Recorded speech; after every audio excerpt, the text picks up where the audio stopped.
Well, you spoke several times before about ideological subversion. That is a phrase that I'm afraid some Americans don't fully understand. When the Soviets used the phrase ideological subversion, what do they mean by it? Ideological subversion is the process which is legitimate, overt, and open. You can see it with your own eyes. All you have to do, all American mass media has to do, is to unplug their bananas from their ears, open up their eyes, and they can see it. There is no mystery. There is nothing to do with espionage. I know that espionage intelligence gathering looks more romantic. It sells more deodorants through the advertising, probably. That's why your Hollywood producers are so crazy about James Bond type of thrillers. But in reality, the main emphasis of the KGB is not in the area of intelligence at all. According to my opinion and opinion of many defectors of my caliber, only about 15% of time, money, and manpower is spent on espionage as such. The other 85% is a slow process which we call either ideological subversion or active measures, активные мероприятия in the language of the KGB, or psychological warfare.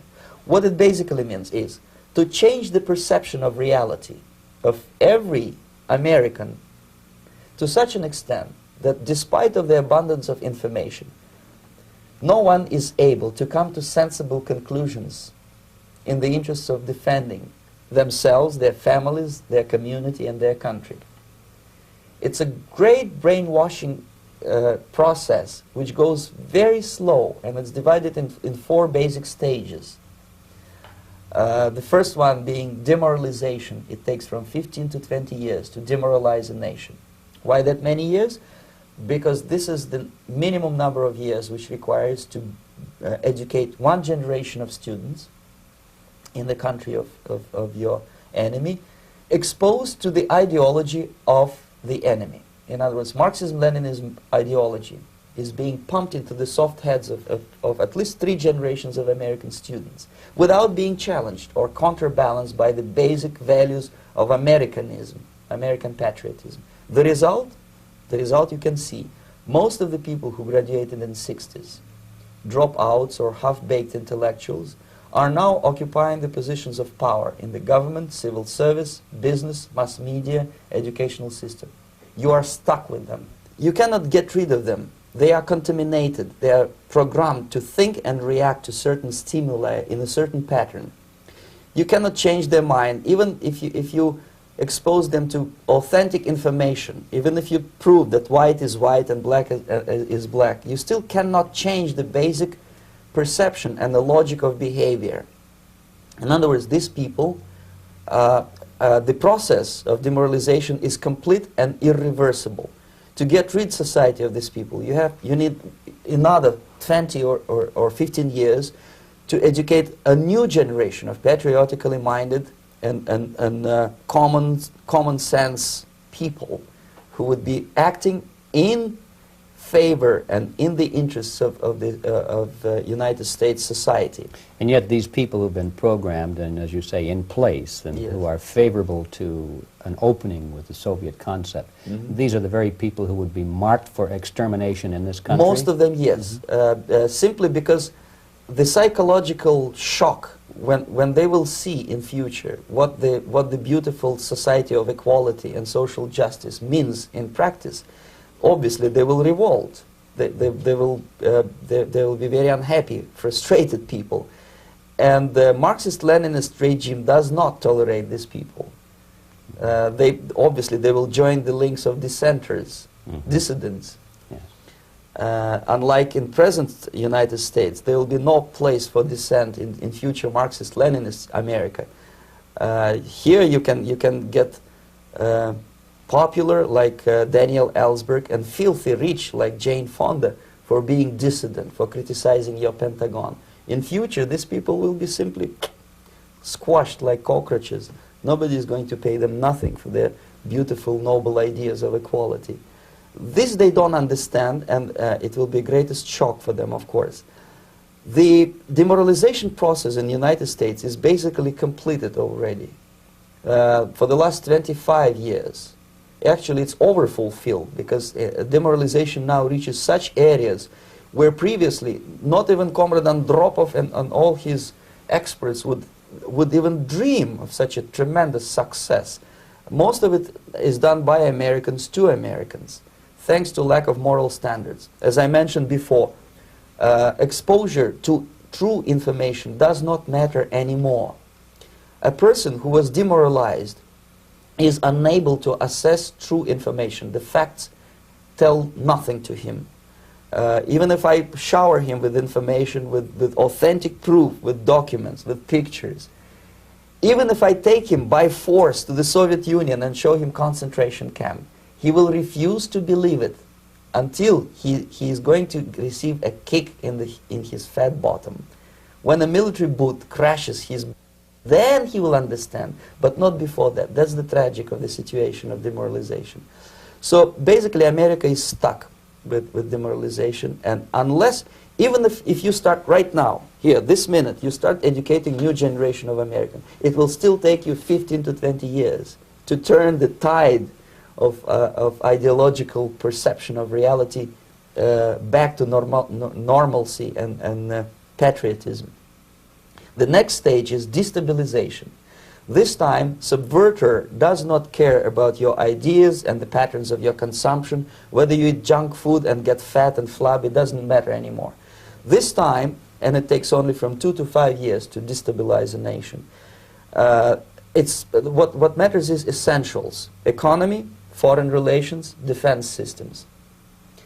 And you can see it quite clearly that in some areas, in such sensitive areas as defense and economy, the influence of Marxist-Leninist ideas in the United States is absolutely fantastic. I could never believe it 14 years ago when I landed in this part of the world, that the process will go that fast.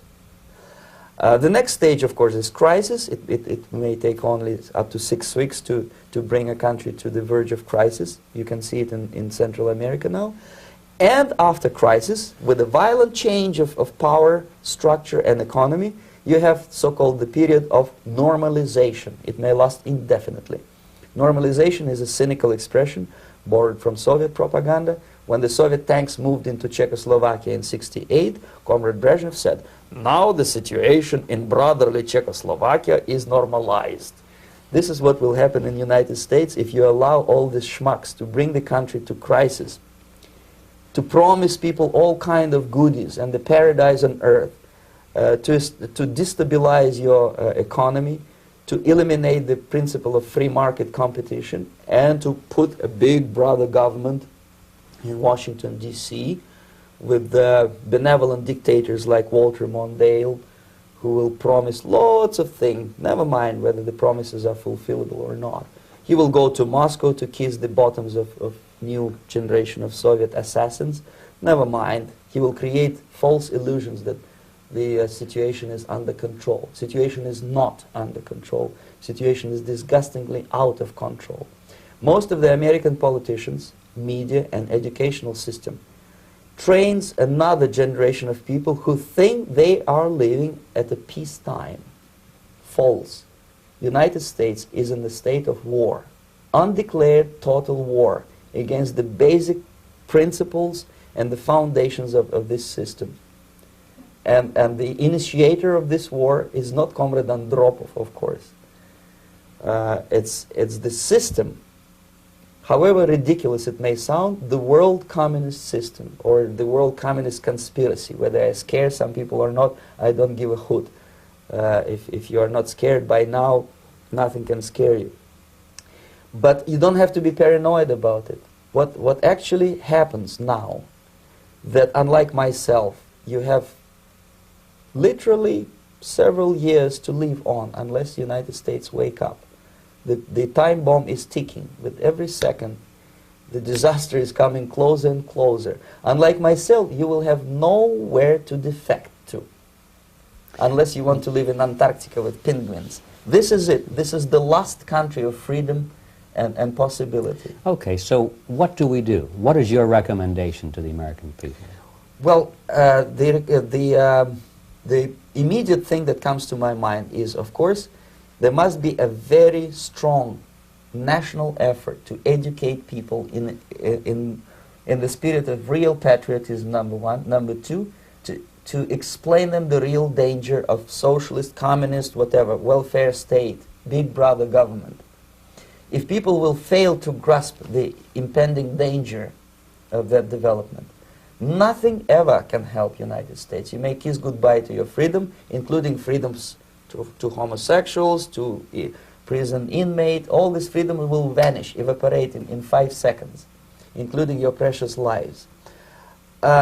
The second thing, the moment at least part of United States population is convinced that the danger is real, they have to force their government. And I'm not talking about sending letters, signing petitions, and all this beautiful, noble activity. I'm talking about forcing United States government to stop aiding communism. Because there is no other problem more burning and urgent than to stop the Soviet military-industrial complex from destroying whatever is left of the free world. And it is very easy to do. No credits, no technology, no money, no political or diplomatic recognition, and of course no such idiocy as grain deals to USSR.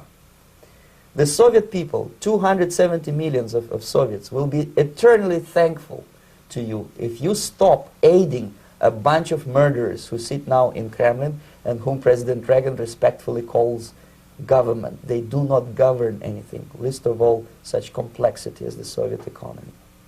So two very simple, maybe too simplistic answers or solutions, but nevertheless they are the only solutions. Educate yourself, understand what's going on around you. You are not living at the time of peace. You are in a state of war, and you have precious little time to save yourself. You don't have much time, especially if you are talking about young generation. There's not much time left for convulsions to the beautiful disco music. Very soon it will go, just overnight. If we are talking about capitalists or wealthy businessmen, I think they are selling the rope on which they will hang very soon.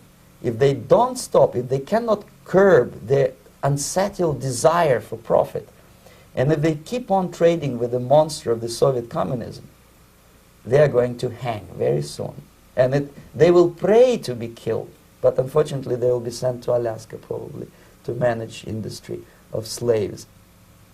It's simplistic. I know it sounds unpleasant. I know Americans don't like to listen to things which are unpleasant. But I have defected not to tell you the stories about such idiocy as microfilm, James Bond type espionage. This is garbage. You don't need any espionage anymore. I have come to talk about survival. It's a question of survival of this system. You may ask me, what is it in for me? Survival, obviously, because unlike, as I said, I am now in your boat. If we sing together, we'll sing beautifully together. There is no other place on this planet to defect to.